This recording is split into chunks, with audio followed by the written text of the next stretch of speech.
Hey guys, welcome back. I'm super excited to share a quick decluttering tip with you. This is a method that works to motivate you to declutter and purge your home, and that is a giant purge pile.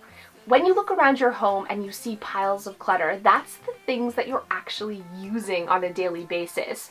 We need to look in your hidey hoarder spots. We need to look under your kitchen cabinets for those appliances that you don't use very often. I was able to get rid of so many things from my kitchen cabinet to actually make space for the kids' lunch pails that were otherwise just sitting on the kitchen counter.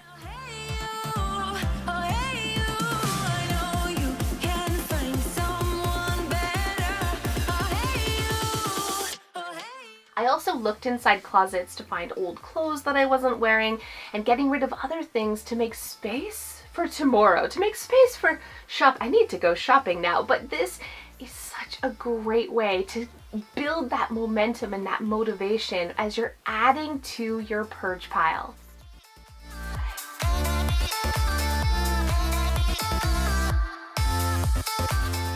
A purge pile also motivates the rest of the family. So my kids were like, "Mom, what's with all the junk in the middle of the living room?" And I told them I was seeing how big I could get the purge pile. So they were motivated to go through their rooms and gather things. Each kid added so much to make a really big pile.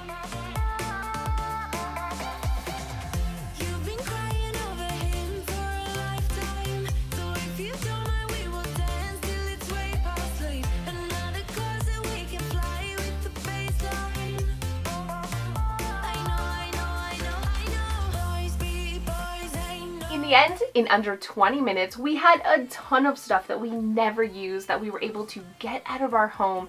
We have more breathing space now. We have more room for the things that were on the counters as homeless clutter, and I feel amazing. So what are you waiting for? Give it a try today. Look in all your little hidden spots in your home and see how big of a purge pile you can get. Thanks so much, and I'll see you next time. So thank you guys so much for those of you who have stayed to the end. Look at this dog. Isn't he cute? He's like a giant Muppet. He's very smelly. As cute as he is, he's a vicious, vicious killer. Like, honestly, there's been so many birds that have just snakes, mice.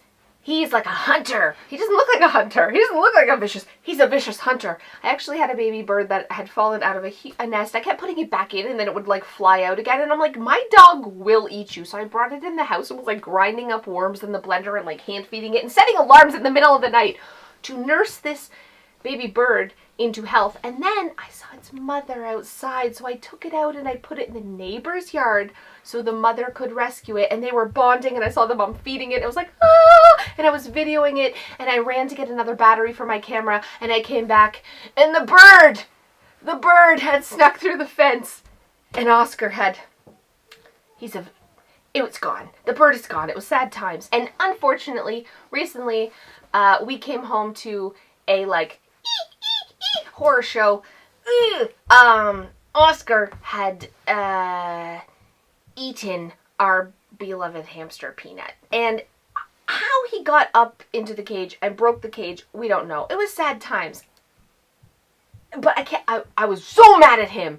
But honestly, he's a vicious killer, man. I should have known. It was traumatic for all. It's gonna haunt me in my nightmares till the day I die, let alone my poor children. I'm not trying to make a light of it. I'm just sharing it with you. Be careful when you get a dog. They might look adorable and sweet, but if you're smaller than a fist, he will you up.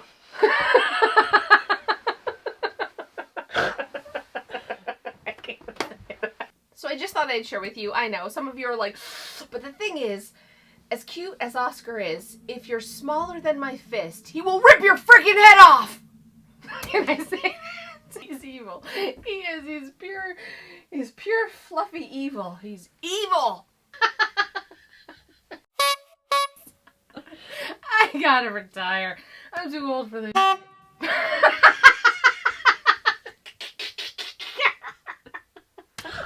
Oh, he eats all the things. Thanks so much for watching. I'll see you next time. Thanks so much for watching. I'll see you next time.